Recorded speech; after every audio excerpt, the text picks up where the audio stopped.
Welcome, impactful parents. Today, we're going to talk about helping high school graduates and young adults who are struggling with life to become more confident, more responsible, and successful. Hello, my name is Kristina Campos. I'm founder of The Impactful Parent, and I help parents of school-aged children who want to be one step ahead of their kids to turn their chaos into connection with their adolescent. I'm a mom of four, a teacher that's taught every grade from preschool through high school. And today I help moms and dads like yourself navigate that exhausting, confusing, frustrating, but rewarding world of parenting. So welcome to The Impactful Parent. And today I have a special guest. Her name is Joanna Lily. Since 2006, Joanna has been consulting young adults over the age of 18 to find mental health, substance use, and wellness resources. Joanna dedicates herself to working solely with emerging adults who unravel in college and aren't thriving in adulthood. And in a time when many young people are struggling with mental health, substance abuse, self-esteem, and success, today I'm happy to have Joanna on the Impactful Parent stage to give parents tips for supporting their child to success for their future. Thank you for being here today, Joanna.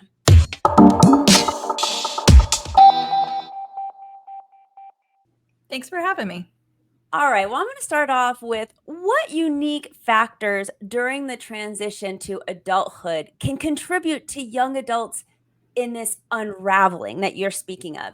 And how can they recognize when they need help? Yeah, I think the biggest key in all of it truly is what they were able to do prior to leaving the home, right? Especially if we're using that example going off to college and unraveling while they're in their new like independent environment. If all of a sudden that's where they realize, "Oh my gosh, I don't know how to, insert any type of task that would fall under a young adult or an adulting skill." That's where I see that unraveling. And so I think it's a charge, right, or an ask for the young adults to be aware. What do you know how to do? Right. This is kind of like targeted more towards high school seniors, because if you have the ability to still be home, right? And yes, we're doing all of the future planning while simultaneously wrapping up the end of this high school academic experience and focused on whatever else that you're juggling. But we would be remiss if we're not focusing on a lot of those independent skills. And it could literally be as big as driving, having directional awareness, understanding geography, right? Like, what do you do if kind of scenarios? But also just as simple as, how do you handle conflict, right? Like, let's say you move into a residence hall and all of a sudden your roommate says something that rubs you wrong. How do you speak up? How do you handle how they respond, right? So it's all of these things that if you are not able to practice them while you're still at home and navigate it, it just feels like it's all too much, all too soon. And that's where I see the unraveling. That completely makes sense to me. And I see it also with so many families. Now, of course, I'm going to ask you, what are some things that parents can do to help their high school student in this transition after high school? But I know there's a lot of parents who are trying. And so let's say, for example, you want to help your child prepare for conflict, whether with be their roommate or whatever they might have coming up. We're getting a lot of eye rolls here. We're getting a lot of, oh, mom and dad, they just don't know. Everything's going to be fine. And so there is some pushback there. So along with giving us some ideas of how we can help our kids, if you can couple that with, what do we do when we get pushback and the eye rolls and I just don't want to hear it, because our kids I feel like we're getting two different spectrums of kids nowadays. One that are very dependent upon their parents and are happy to stay that way, and the other who are very independent on their parents they want their independence and they just don't want their help there. Let me do it, mom. And so for both, what do you have to say about that? Yeah, to your point, two vastly different populations of young people. I think, honestly, it's not uncommon, first, if you're the parent that is trying to have this conversation where you're giving space to allow your child to kind of talk through some of these scenarios. How do you handle this, right? And if they're fiercely avoidant, we don't need to talk about this, or I'll handle it when I get there, then you can't force it now. Right. I think that's the biggest piece in all of this. That's one of those situations where I'm going to contradict myself right in this moment and say, you tried. Right. So now it's just a matter of how you respond when they handle those situations out of the home. And it's not an opportunity to say, I told you so. Not that I think any parent would say that, but I feel like I do need to remind folks. And it's also not an opportunity to swoop in and help, like, what do I want to say? Not swoop in, but rather, you just ask the question of, do you want support right in this moment? Or do you want me to help with solutions? Because realistically, we could go right into that parent mode of, okay, how do you handle this? Let's do it. Let's role play, whatever the case may be. And it's like, look, they weren't open to the idea before.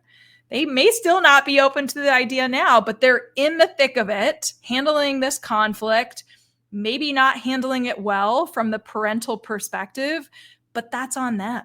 So now we need to step back and just say, like, wow, that sounds really uncomfortable. What are you going to do? Right. So we're asking a lot of these open-ended questions to support our kid.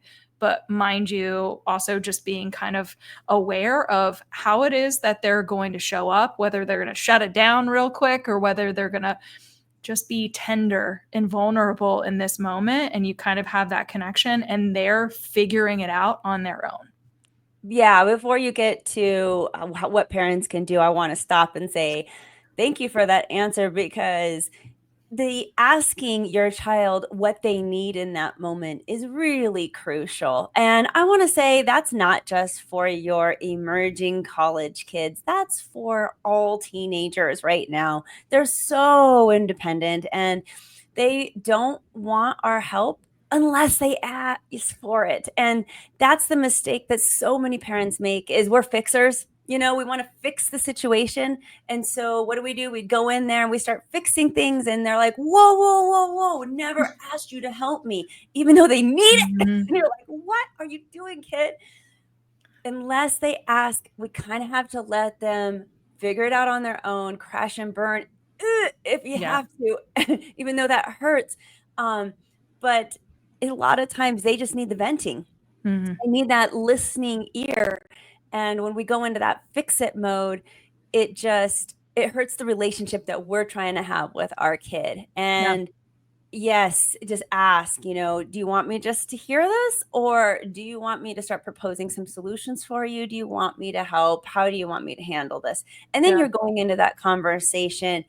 It's very supportive, actually. You're giving your kid what they need, what they want at that moment.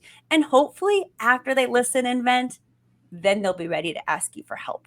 Yeah. So if they are ready to ask you for help, what do we do?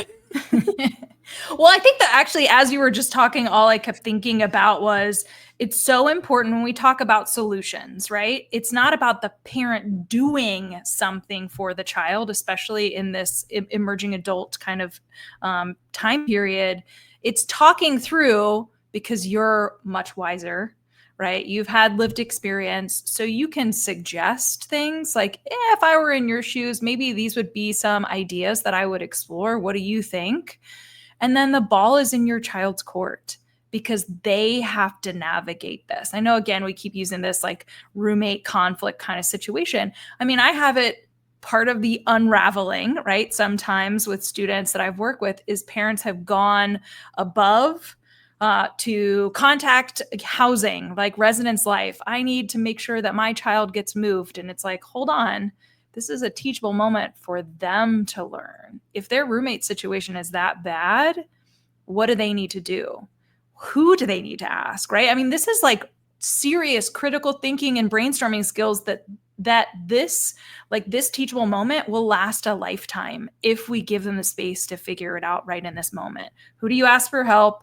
What is it that they're giving you information wise for you to change what's in, kind of your life? And then what you do with that information then also informs your ability to self-advocate, to make change, to, again, navigate all of the adversity that life is going to throw at you, because let's be real, it's not seamless, it's not smooth. So how are you going to handle these moments that pop up that are challenging or complicated? We have to be a partner as a parent in supporting the kid think through. And so this is, again, we're focused on kind of like the 18-year-old college-ish student, but the reality is you can start to have these conversations with your child when they're in middle school, because let's be real, middle school is super hard too. Absolutely, So, it is. And that actually brings me to a question. As you're talking, I'm thinking coping. Getting our kids to learn how to cope with some of these high stress just environments, situations. And a lot of times parents don't think, I need to teach my kid how to cope. What do you say for that? Because it's definitely helping your child transition, and it also helps them, navigate so many different things. But how do we teach our kids how to cope? that's such a great question.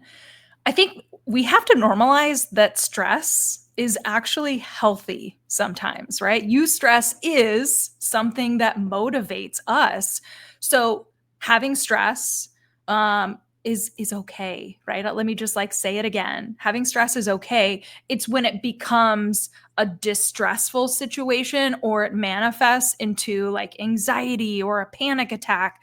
That's when we need the support of outpatient providers that can target some additional clinical coping skills. But for now, right? How do you handle stress? Let's go for a walk. Let's do some breathing exercises. Let's remove ourselves from the environment that we're in. Let's write down what's really going on so that I can step away and see, is this really as intense as I'm making it out to be? Because there's also a disconnect too of a perceived threat versus a real threat.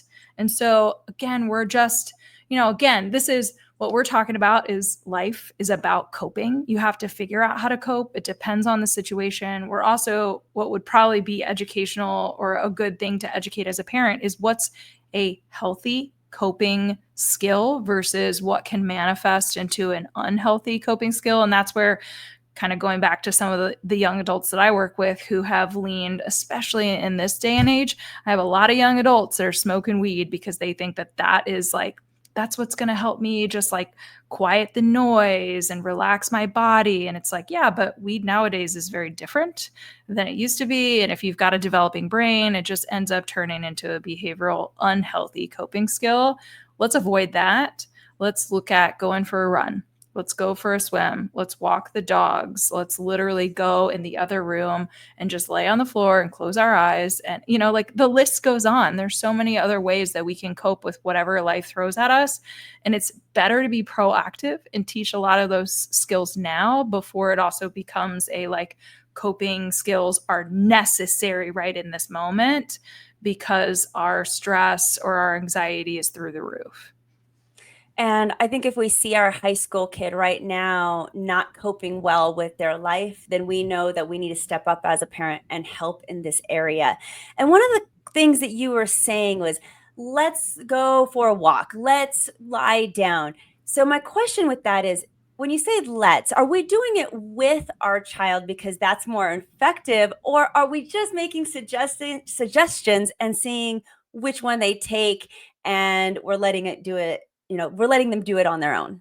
I love that you just called me out on my languaging, because I think what I'm referencing is, in order for a parent to teach healthy coping skills, we ourselves have to use healthy coping skills. I'm not necessarily suggesting that you do all of these tasks with your child, though I do think it's helpful to demonstrate, hey, this is what I do when I'm struggling in this space, right? Or if you're, before we even get to the place where we're having conversations of suggesting coping skills for our child, again, we need to role model ways in which we are taking care of ourselves as adults, and we're inviting our kids to join us in the moment. So honestly, sometimes it's almost like we're not telling you or teaching you a coping skill, but we're just inviting you to do this activity with me so that I'm in a like verbal and nonverbal way, I'm teaching you skills that you can apply on your own, whether you're at our house or whether you've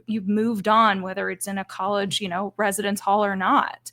So I think it can be role modeled. I think it can also be an invitation of let me show you. And then we're just really we're trying out things too. That's the other thing. It can't just be hey, here's the short list of coping skills. These are your only options. Figure out what works for you. There's an endless list. If you Google coping skills for adolescents, you could get some pretty fun suggestions that show up there, like ice baths or cold showers, like yoga, all these things. Test it out. See what works for you. What resources exist the summer between high school and college that's going to ensure this smooth transition onto campus? Well, I will say that with humility, there's a lot on my website that parents can go to in terms of resources that are helpful, whether it's tasks that you're charging your child with, encouraging certain types of activities like working a job, what that looks like, as well as actually forms that you want to have signed before they go off to college. So again, thinking proactively rather than reactively.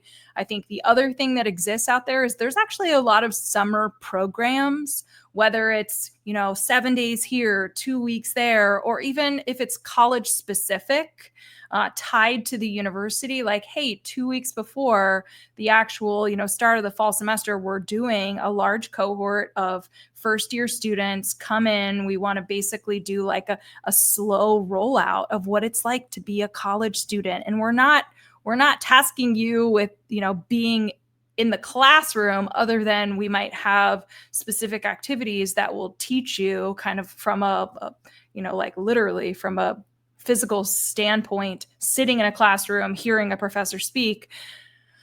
Everything is going to be more about social. It's going to be about getting you connected and feeling engaged with the campus, feeling comfortable with your new community, all before the actual start of the semester. So there's a lot of resources like that I think are really helpful, where it's basically we're teaching you college readiness, because really what's happened is you've demonstrated to us that you're college capable, right? You've got the SAT scores, you've been accepted to the university, you were able to get whatever GPA you got in high school. That's great. That's all focused on the academic side of things. When we're talking about college readiness, we're talking about everything else. And what is the most common thing that you see as a consultant when working with young adults? Where do you see that happening, that downfall, the most common things that I say people come to you and say, okay, we're at a point where we need help? Probably the biggest time of the year that ends up being kind of a flood for me is about 2 weeks into the 2 months, into the fall semester. So it is a student that came in guns a-blazing. I'm going to college. This is going to be awesome. And then just like totally did not realize that college is a full-time job, right? It's an optional full-time job. And if you miss the mark on treating it from day one that I am here to work this job, think about it simply. Your employer, if you're not showing up for work, is going to fire you, right? Like that's an easy translatable like way of thinking about it.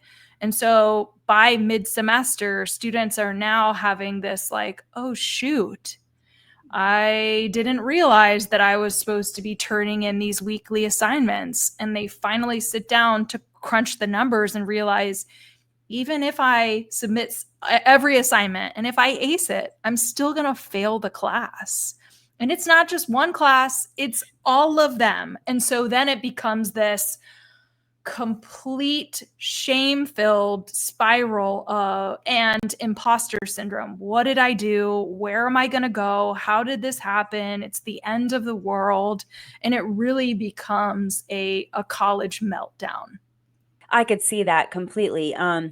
Especially with kids that go out of state and now they went away from their support system, and that just made the whole situation worse. Although it could happen to the kid who's just going to the community college even right down the street. Yeah. I mean, it's really can be for any kid, and that is so tough. I could just imagine right around October, it's just starting to kick in. Yeah. Now, since you said this is probably the most common, and I'm going to agree with you, I see that too. What do you think are some signs that parents can look out for if they think their child might be heading down this path? I think the biggest thing in all of this really is, are you noticing that your child is not going to class? Are they not talking about assignments? Are they not talking about like what it is that they're learning in their classes or things that they've been working on? If every conversation, or let me put a pin in that too and say, if your kid's not communicating at all, that's also a red flag to me. Like, you might be having way too much fun and you're not even updating your parents on what's going on with life. That means that we probably have an imbalance in what's going on. Like, your social life is probably like taking off and you're having a blast, but you're completely missing the mark and realizing that it's not just about joining groups or clubs or being a part of a sporting team. It's about, again, I'm here to be a full-time student. So I think that is often like in the social wellness bucket. That's probably the biggest sign. But I also want to make sure that I am not missing the mark. Going back to the conversation about like the two categories of young adults that we see, the one that's like super avoidant, mom and, like, parents, I got this. That tends to be the client that's like having a blast, living it up socially on campus. Now, the young person, the other group that we were talking about, the like highly dependent young person, where their social wellness looks like it's out of whack too, is we know that they're in their room, they're not leaving. If we do FaceTime with them, we're like, why are you still wearing the same clothes that I saw you wearing yesterday? It doesn't look like you've showered, or hey, it doesn't look like you've slept. Pay attention to a lot of those signs. I mean, at the end of the day, it really is, again, academics have to be the priority. That's why we're a student. And I should also say too, we didn't even talk about people that didn't go off to college, but that's a whole other conversation in itself. For the ones that do go off to school, just pay attention to how they are getting connected. Are they making friends? Are they out and about? Or are they out and about too much? Thank you for reiterating the two types of kids, because our parents are going to have both, sometimes even in the same family. And so it's really important that we are aware of those warning signs and aren't just in, yay, empty nesters land, because that's super exciting for us as a parent, that especially when we think that our kids got it, when they're telling us, we got it, or they're in their dorm room and they don't look like they're out partying. We still need to start being attentive to what is really happening. And I'm glad that you mentioned both groups. Just really, really important. Tell me more about what you do, because what is even a therapeutic consultant? The more we talk, the more I'm like, so many people are going to need you. They need to know exactly what this is. I'm trained as a therapist, educated as a therapist, but I am not acting as a therapist. I just tell parents that I have the baseline knowledge of, if you come to me and say, here's what's going on with my child, whether or not they've ever seen a therapist or needed any type of mental health support, from a layman's terms perspective, I can start to think through what types of resources might be beneficial that help their child that they're describing. And so obviously that's more of like the educational side of things, but my job really is to connect with young adults, to build rapport, again, not as a therapist, but just like human to human. What's going on? What do you need? How can I help you? And as long as I have some sort of connection with the young adult, and they don't have to be excited, right? Because change is hard. And if all of a sudden a part of their introduction to me is, oh my gosh, I just dropped out of college. Where am I going to go? What am I going to do? My job is to help kind of work with them to present options that provide a path forward that still feels like progress rather than feeling like now all of a sudden your college interrupted. And like now I'll never go back to school. It's like, actually, let's hit the reset. Let's get you the support that you need and let's get you back on campus if that's where you want to be. Can you describe one or some of the most effective approaches that you use for these kinds of interventions to support your clients in regaining that stability and wellness that they need, especially if they went down the wrong path of, let's say, coping badly? Like we talked about marijuana, we talked about Yeah. there's other drug use, of course. I mean, the list goes on with bad coping mechanisms. So tell us more. Yeah.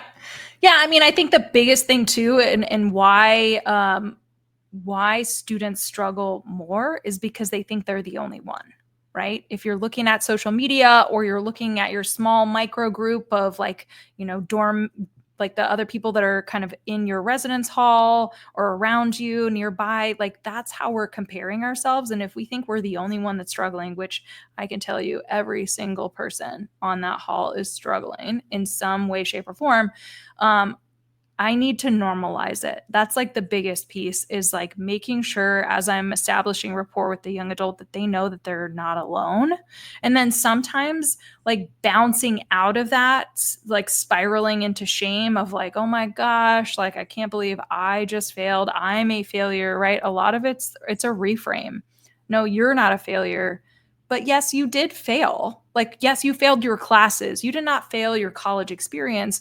You weren't in the right mindset, right? So again, a lot of it's just like reframing the language, getting them connected to other people so they don't feel like they're alone, and then making sure that they're connected to the right types of therapeutic supports if that's what's necessary. And sometimes all you need is a mentor or a coach. And then other times it is like, hey, we are in a real big, like we have dug a very big pit. So we need to do like extensive therapy to get you to a place where you're able to just do coaching or mentoring. And I asked that question because a lot of the kids that need help are going to resist the help. Hmm. Again, going back to I got this, but they don't. And how does a parent present this type of help Yeah. to their kid in a way that's going to be received and not rejected? I think choice is always important. So clarity on like a plan. So let's say hypothetically your child, it's mid-October, here we are. We need to withdraw from the university. Instead of just saying, come home and we'll sort it out, we got to be firm on the plan, which is, hey, it didn't work out for you, but we want to see you back on campus in January, right? Or set whatever timeline. If you don't want to say you got to be back at school in January, just say, you got to get in a better position before we're willing to support you being back on a campus. People like me exist. I'm not the only one. So I think it's always helpful to say, I want you to interview one of, 2 or 3 people, see who you want to work with. So again, it's your choice, but we're going to support you working with one of these people. You have to work with someone to figure out what your plan is. And the reason why choice is tremendously important, because they're an adult. So especially if they're avoidant or resistant to any type of parental support in the past, again, choice is tremendously important. Pick who you want to be as your ally. And then because people like me are not family members, honestly, there's just the resistance almost dissipates because I'm this neutral party. I'm not the coach. I'm not the therapist. I'm literally just the person that's getting to know you to present options that actually feel like it's a fit for you. So that is really non-threatening, even for the most resistant young adult. But if there's a clear kind of, we'll call them bumpers, where the parents are saying, you have to work with this person and you have to figure out a plan. And that plan has to include, there's got to be some stipulations. If you're going to live back with us after school, you have to work with someone. We can be clear and firm in that process, but that's where it's not as stressful when you give choice. And if people are listening to this and they are resonating with you and they want to start with you as their first option, or just even go onto this website that you talk about that has great resources for them, how do we get a hold of you? My website is just lilyconsulting.com, and that's Lilley consulting.com. I'm glad you decided to be here today. Begin your Impactful Parent journey by downloading the Impactful Parent app. The Impactful Parent app is free so that you can carry help, tips, and parenting resources right in your pocket. Discover answers to your parenting questions and download the app for free. So go to your phone's app store and discover how you can step up your parenting game and become a more impactful parent. Also, remember that this episode is just a small part of what the Impactful Parent offers. Also available are online courses, parent support groups, coaching services, and then, of course, the app. So find out more by going to theimpactfulparent.com. But until next time, you got this, parents. I'm just here to help.